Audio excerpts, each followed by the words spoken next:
Are you starting to stress a little about the uncertain economy and the effects it might have on your business? Are you maybe starting to feel like your vision is a distant dream? I get it. You're not alone.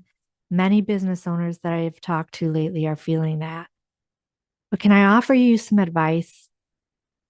Keep your end game in mind. Why do I say this? Because your end game is going to be your anchor. It's going to be your compass that guides you in the strategies that you're switching up to help you keep or not lose sight of the bigger picture. Quite often, it's times like these we panic, right? And we try a new strategy, but then we don't give it time to actually work. We stay in that panic mode. We're reactive. The first thing many business owners do is cut costs. Quite often, that's all they do is cut costs, and that's not even necessarily the right cost they're cutting.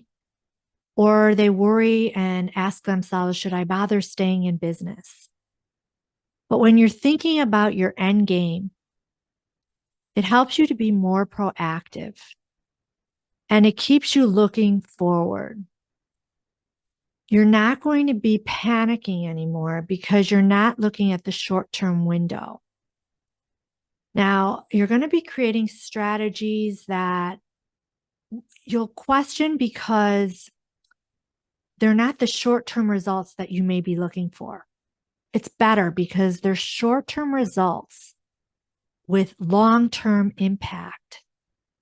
You don't want quick fixes because those aren't going to be sustainable for your business and they're really not going to be profitable.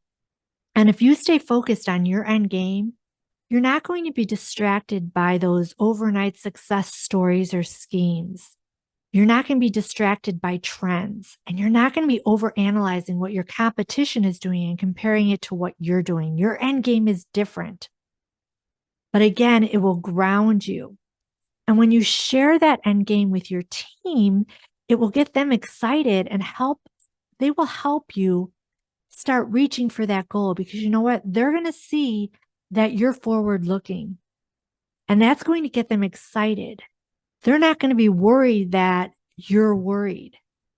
Now, I'm not telling you that you shouldn't share with your team if there are some things you should be worried about right now, but you can get input from your team. Maybe they have some great suggestions for you as to how to move forward. But what I am asking you is if you concentrate and focus on your end game, always keep your end game in mind when you're creating those strategies or taking those actions. It's going to help you stay both proactive and reactive in your business. It's going to help you take a more holistic approach in running your company and playing both the offensive and the defense game because you know that's what it takes to win a game. If you just play a defensive game, that means you're stepping back. You're allowing things to happen to you rather than you having control and making the things you want to happen. So remember, keep your end game in mind and let those be your guide so that you don't lose sight of the big picture and you're creating short-term actions that give you short-term positive results with long-term impact. That's what's going to help your business be sustainable, and that's what's going to help your business be profitable through this difficult time. Do you remember when COVID hit? Everyone panicked. You couldn't possibly imagine that your employees could be successful working at home and not be in the office where you had day-to-day control over them. But you know what? We got through it, and you'll get through this too. In the comments below, I'm going to put a link to a popular podcast episode of mine.